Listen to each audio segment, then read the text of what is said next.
Hello people, welcome to Night Out Notes. In this video, we'll understand what are all the DBMS languages and what is the use of DBMS language.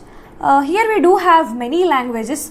Then what is the use of this DBMS language? You might have this question, right? Here this DBMS language is used to communicate in between the database and the user. As the database cannot understand the human understandable languages like English, Hindi or Telugu, whatever the language you might talk, the database cannot understand the language what you speak. So that separate language is needed to the database so that it can understand the user's queries, or else users thinks what are all the things the user want to say to the database. It will understand only with the help of this DBMS language. It acts like a medium of communication. Using SQL queries like SQL syntax, using the syntax with the commands we have in this DBMS language, we can communicate with the database clearly. Like it acts like a bridge. Like user can send the data in the form of DBMS language to the database so the database understands it very clearly.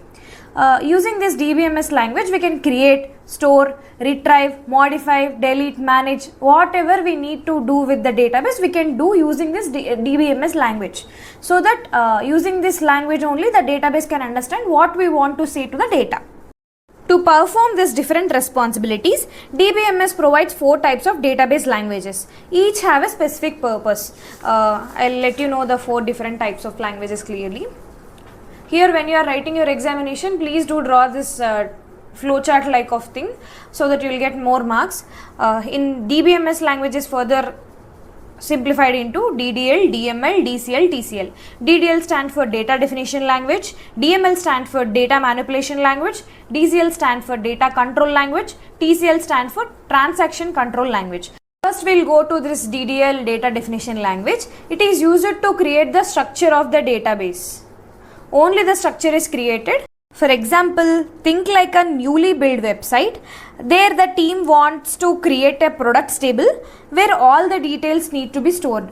It actually creates a table with all the structures of product details inside the table, which was not entered. Just a table was created, the structure was created there, along with the details like product name, product details, product pricing, product cost, how much amount of product is there. All these details on the top section will be written. This is all called as the structure of the database. Here it defines how the database should look before storing any kind of data. For example, consider this table.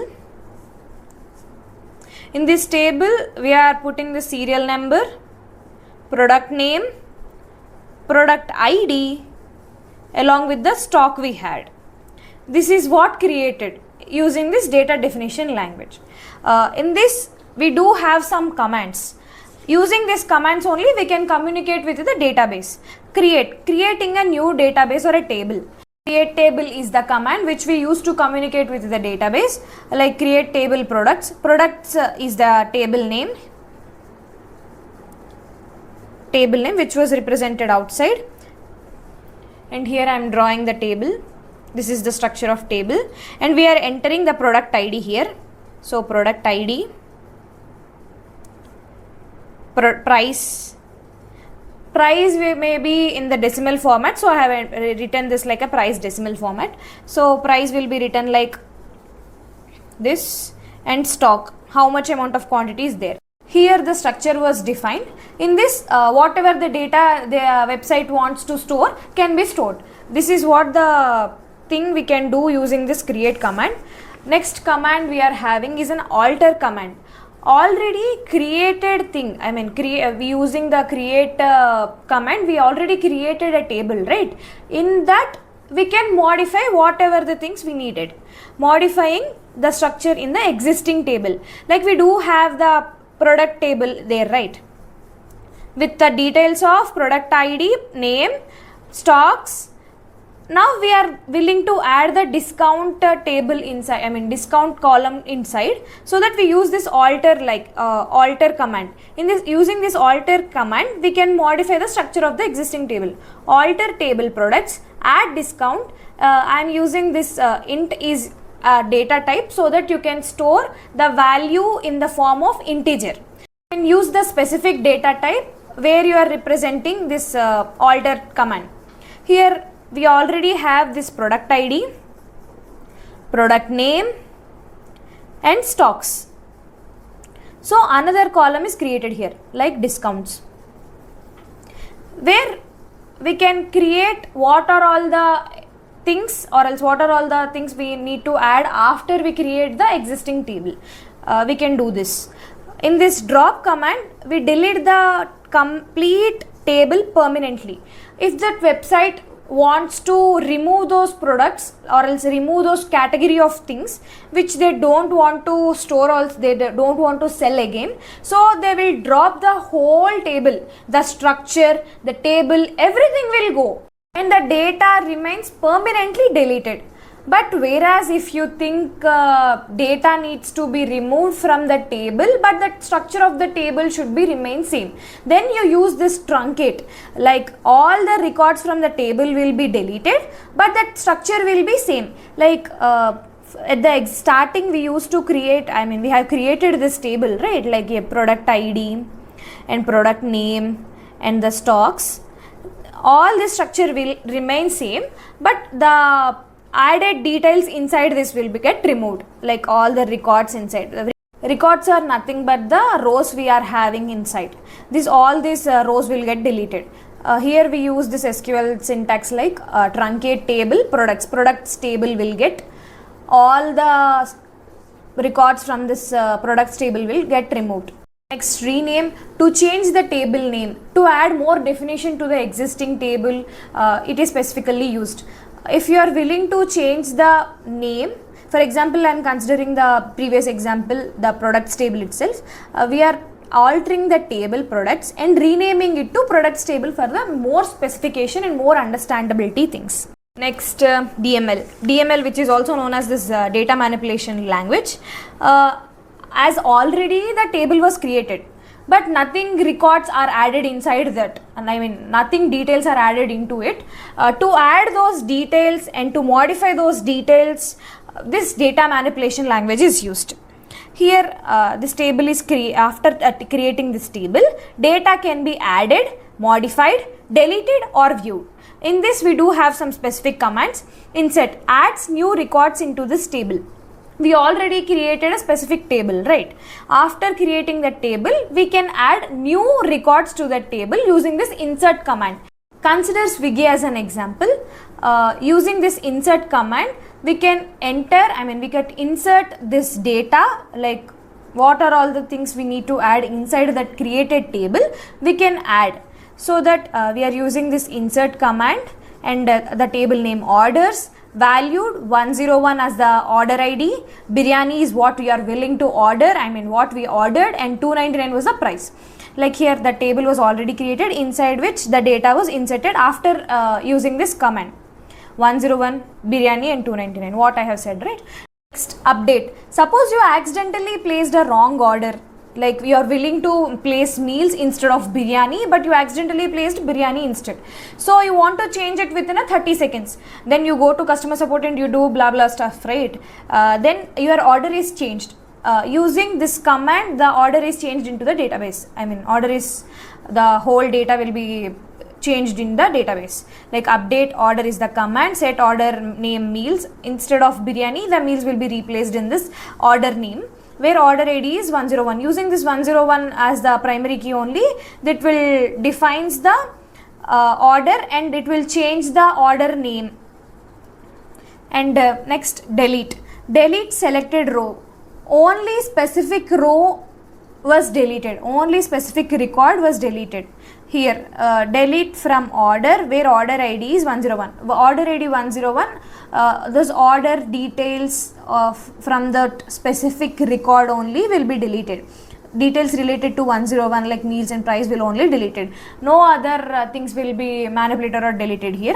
Next, select. Retrieves data from the database. Here, select command is used to get the data what you are searching for. For example, if you are willing to order biryani, you go to Swiggy and search biryani there, right? You will get all the restaurant details and the pricing related to that. That is what the select command will do. Select product name from products. Like if you are willing to buy some XYZ product from the products table, it will retrieve the product name, the product details what you have searched. Next comes the DCL, which is also known as this data control language. This is used to control the user permission, where different people have the different views. Like if you consider a college database, where student can have a different view, like they can only view the marks. When it comes to teacher, they can go and edit the marks of the students. When it comes to the principal, they can see whole database structure and they can edit, they can modify, they can do whatever they want. This is all meant by views. And if you consider you are working inside a Google have thousands of people. Should every people will be allowed to modify the Gmail data? No, right? So different employees have different permissions. This is where DCL is used. Here grant, where gives permission to the user. When a new employee joins into the office, then the data administrator gives only required permissions. For example, employee may be allowed to view employee details. This is done using this grant command. A name Ajay was joined into your company, then grant select is the command on employees table so that he can view all the data related to that employee. Next, revoke. Removes permission from a user. Suppose the person who already came into your company willing to resign from the company, so that he cannot view your details. Like revoke select on employees data from Rahul. Like so Rahul cannot see your data as he already moved from your company. Next comes this TCL, which is also known as this transaction control language. This is the most important language in DBMS. First, we'll understand what is meant by transaction. Here, transaction is a group of database operations. Here in this database operations, in my case, I have took the example like creating an order, where creating an order, reducing the stock, and invoice was generated. All these things comes under this database operations. TCL also ensures the transaction was saved correctly or cancelled if any error occurs. It generally manages the transaction. We are having this commit command. This is used to save the permanent changes in the transaction. Like suppose everything happened successfully, the payment, the order, the stock was updated. Now the database permanently save the changes. So this is called as commit. Rollback. If any error occurs during the transaction, it will cancel the whole transaction. Now imagine a payment is deducted, but suddenly server crashes before the order is even created. Should the website keep your money? Of course not, right? So the database cancels the entire transaction and return everything to the previous state. Like it will send the money into the user's account, like it will refund. The stock remain unchanged, no order was created, and this is called as the rollback. Save point. It creates a checkpoint within a transaction, so the changes only after the checkpoint will be undone if any mistake was done. Like consider Flipkart, it do have big billion days and all those offers, right? In that they are willing to change the prices of 10,000 products. So after updating first 5,000 products, the database creates a checkpoint which is called a save point. Here after creating this save point, there may be a chance of error occurred. Like after creating the checkpoint after 5,000 products, an error came. So instead of going to the beginning and checking everything, just they will go back to the 5,000 product where you created this save point checkpoint. After that itself it starts checking. So it saves the both time and effort. Remember all these languages using a simple example or simple statements, like DDL, data definition language is used to build the structure, and data manipulation language is used to work on the data to fill inside the structure created by the DDL. And DCL, data control language, controls who can access the data. TCL, it is mainly used to maintain the transactions and make sure the transactions are completely safe. Yeah, this is all about DBMS languages. Hope you like this video. Until then, don't forget to hit that bell icon and subscribe to my channel so that you will get more informative videos like this. If you found this video really helpful, please like and share. Meet you in another video. Bye bye.